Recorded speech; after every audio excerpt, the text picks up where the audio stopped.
Bonsoir à tous, bienvenue dans l'entretien du jour. Merci à votre fidélité Télésud. L'entretien du jour reçoit pour vous une célébrité des réseaux sociaux, web humoriste, youtubeur, influenceur, Stéphane Sacré. Bonsoir. Bonsoir Prince. On vous surnomme l'excès et vous vous présentez comme l'excès qui ne nuit pas. Qui ne nuit pas exactement. Ça veut dire quoi? En fait, c'est le surnom que mon meilleur ami m'a donné. Et il faut savoir que, c'est vrai, on dit tout excès nuit. Mais je me définis effectivement comme quelqu'un qui ne nuit pas parce que j'apporte toujours de l'amour, de la bonne humeur, de la bonne vibe. Donc, les gens sont toujours là, ils sont toujours en attente. Donc, Sous-entendu, on peut consommer vos vidéos sans modération. Sans modération, à volonté. Alors Stéphane Sacré, j'aimerais un tout petit peu qu'on revienne à la genèse de votre carrière. Vous arrivez en France comme étudiant, vous êtes comme lycéen. Lycéen, vous quittez donc la Côte d'Ivoire, votre pays natal. Vous arrivez en 1992. Non, en 2012. En 2012, pardon. Oui. En 2012. Et 5 ans après, en 2017, vous commencez avec les premières vidéos sur les réseaux sociaux. Qu'est-ce qui vous pousse à faire le pas? En fait, c'est l'encouragement de mon entourage, de mes amis. Il faut savoir que il n'y a pas une grande différence entre le personnage dans les vidéos et dans la vraie vie. Et c'est ce que mon entourage a vu et ils m'ont encouragé, ils m'ont dit vas-y, lance-toi, commence à faire les vidéos et puis c'est de là que c'est parti. Mais c'est quelque chose que vous aviez, vous faisiez des petites comédies à l'école? Oui. En fait, j'ai toujours été une personne très lumineuse, assez drôle, même avec mes camarades de classe. Donc, ça a été une évidence même pour certains. Et comment vos parents prennent ces premières vidéos? Vos parents restaient au pays? Oui. Au début, je cachais. Au début, je leur cachais. On imagine. Ouais. Et après, c'est mon père, une fois, qui m'a appelé, qui m'a dit, il y a un de ses amis qui l'a appelé de l'Allemagne pour lui dire que il y a un petit sur la toile, là. Il te ressemble beaucoup, hein, c'est ton fils, c'est ton frère et tout ça. Et c'est là que je lui ai avoué que oui, papa, j'ai commencé à faire les vidéos et tout. Mais là, il est très content. Il est très, très content. Il m'encourage. Il est très fier. Ma mère aussi, pareil. Donc, c'est tant mieux.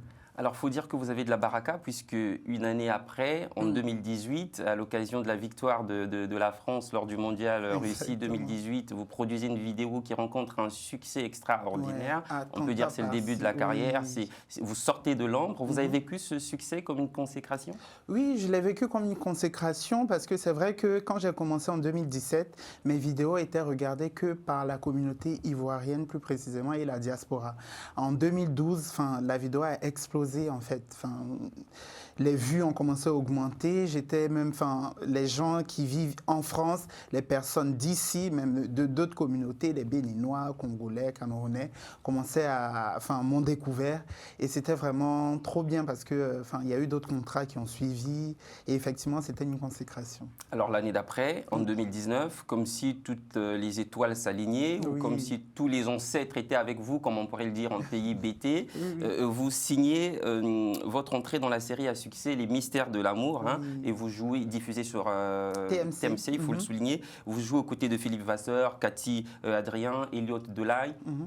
Qu'est-ce que vous vous dites à ce moment-là, que l'adolescent parti de Côte d'Ivoire est arrivé? Vous dites ça? Non, pas vraiment. En fait, ça m'a surpris un peu dans le sens où je me suis dit, j'ai quand même beaucoup de chance. Parce qu'il y en a qui font des castings à répétition, qui n'ont même pas un rôle. Je veux dire, tout est venu d'un coup. C'est vrai qu'il y a eu des efforts, il y a eu un travail, mais ce sont des opportunités qui me sont tombées dessus. Et en tant que croyant, je remercie toujours le Tout-Puissant parce que je me dis quand même, c'est une chance. C'est une très, très grande chance. En fait, je l'ai vécu comme une chance, en fait. Vous avez pris la grosse tête? Non, pas du tout. Pas du tout.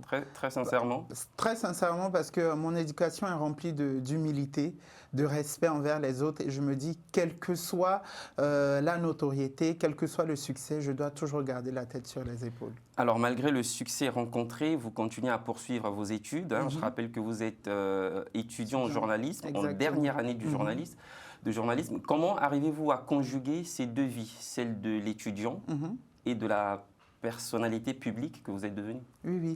En fait, il faut beaucoup d'organisation. Moi, c'est vrai que depuis un certain moment, depuis maintenant 1 an et demi ou 2 ans, je prévois ce que je fais sur des mois. C'est-à-dire, en fait, je prévois comment je vais m'organiser au niveau du planning, au niveau de mon programme sur 2 ou 3 mois. Donc, ça me facilite la tâche et voilà, il ne faut pas perdre de vue mon objectif. Ma présence en France a été fortement dominée par le fait que je suis venu ici pour les études. Tant que je ne vais pas finir les études, je vais toujours continuer. Donc, c'est toujours être focus sur son objectif premier. Et quelles sont les perspectives après votre obtention de diplôme de journalisme?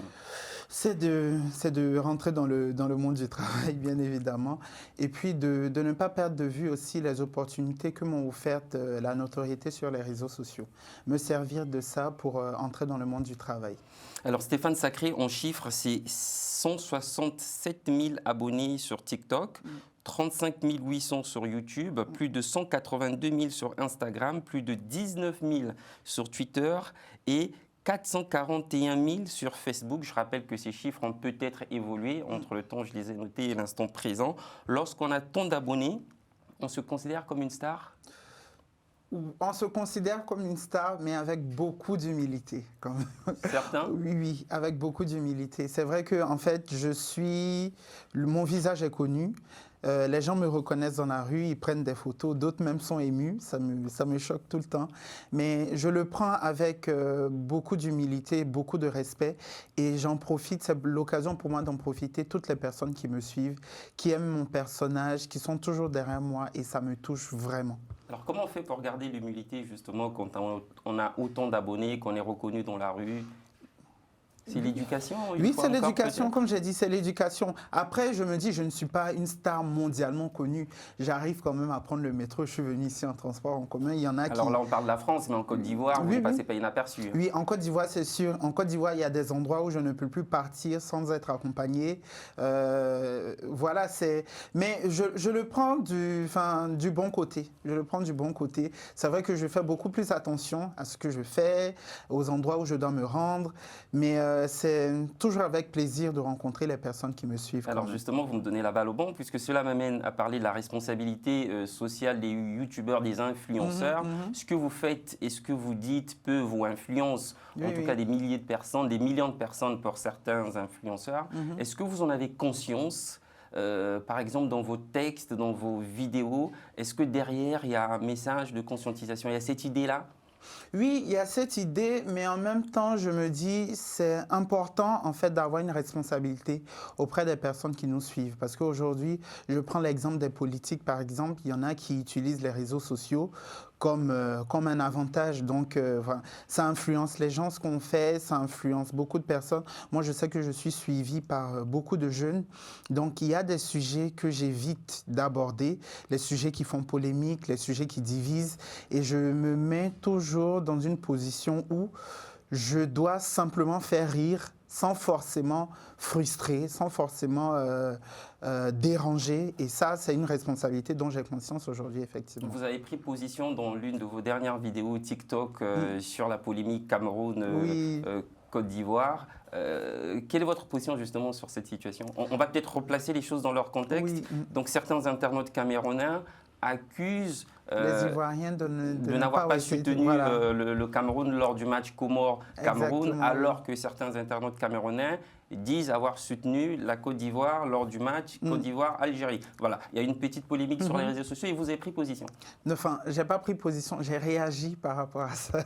Ça va prendre position et puis réagir, ce n'est pas pareil. Mais je fais partie des personnes qui sont plus dans la raison que dans l'émotion parce que il y a des Camerounais qui me suivent, il y a des Ivoiriens qui me suivent et moi, au-delà de prendre parti, au-delà d'être très patriote ou très nationaliste, je suis plutôt pour l'unité et l'amour. C'est ce que je prône en fait dans mes vidéos, c'est-à-dire autant les Ivoiriens peuvent aimer l'excès, peuvent regarder les vidéos de l'excès, autant les Camerounais le font et ils me le disent. Enfin, il y a beaucoup de Camerounais qui me suivent et j'en profite pour les saluer. De toute façon, au-delà du football, nous sommes un peuple qui devons rester unis et voilà, pour moi je ne vais pas me laisser emporter par les émotions au-delà d'un match de football en fait. Donc, Côte d'Ivoire, Cameroun, je vous aime, je vous embrasse.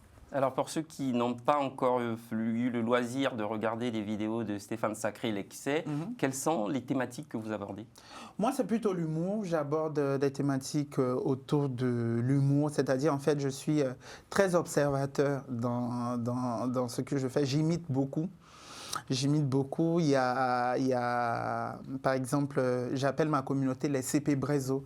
CP Brezo, c'est, enfin, en Côte d'Ivoire, quand on dit tu es Brezo, ça veut dire que tu es has-been. Donc, c'est parti d'un constat que j'ai fait sur la copine d'un de mes cousins. C'est-à-dire, il a invité au restaurant et j'étais là et elle mangeait et elle faisait ça. Tu vois, et ça, quand je fais ça dans mes vidéos, les gens reprennent et tout ça. Donc, c'est vraiment, voilà, beaucoup d'imitations, beaucoup de danse, beaucoup de bonne humeur, de good vibe et tout. Alors, quels sont vos projets, votre actualité? Qu'est-ce qu'on peut attendre aujourd'hui? On peut attendre pas mal de choses. C'est vrai que là, je suis dans une dynamique aujourd'hui de me rebrander, c'est-à-dire en fait d'essayer d'autres choses, d'être toujours à la recherche d'authenticité, d'originalité. J'ai commencé avec les vidéos humoristiques. Pourquoi pas faire de la musique? Pourquoi pas faire un spectacle? Ce sont des choses auxquelles je pense aujourd'hui et je suis en train de travailler pour. D'accord. Alors des projets pour la Côte d'Ivoire peut-être, votre pays d'origine? Oui, des projets pour la Côte d'Ivoire, bien évidemment, des projets même en France, partout en Afrique même, évidemment. Là, j'ai eu des propositions de salons en RDC, par exemple. Donc, il se peut que j'arrive bientôt en République démocratique du Congo parce que j'aime beaucoup la musique congolaise, j'aime beaucoup les Congolais. Donc, j'ai eu pas mal de propositions. Je vais même peut-être venir à Brazzaville aussi parce que je suis un grand fan de Extra Musica et Roga Roga. Donc, il y a pas mal de propositions comme ça. Donc, je ne suis pas seulement... En fait, moi, je suis dans une dynamique de conquérir l'Afrique et le monde. Pas seulement la Côte d'Ivoire. C'est très ambitieux. Oui, très ambitieux. Il faut. Alors Stéphane Sacré, c'est un plaisir de vous avoir reçu. Pour terminer cette émission, peut-être une improvisation lorsqu'on reçoit un humoriste. Moi, une improvisation, je vais vous demander de suivre l'excès, parce que c'est de ça qu'il s'agit.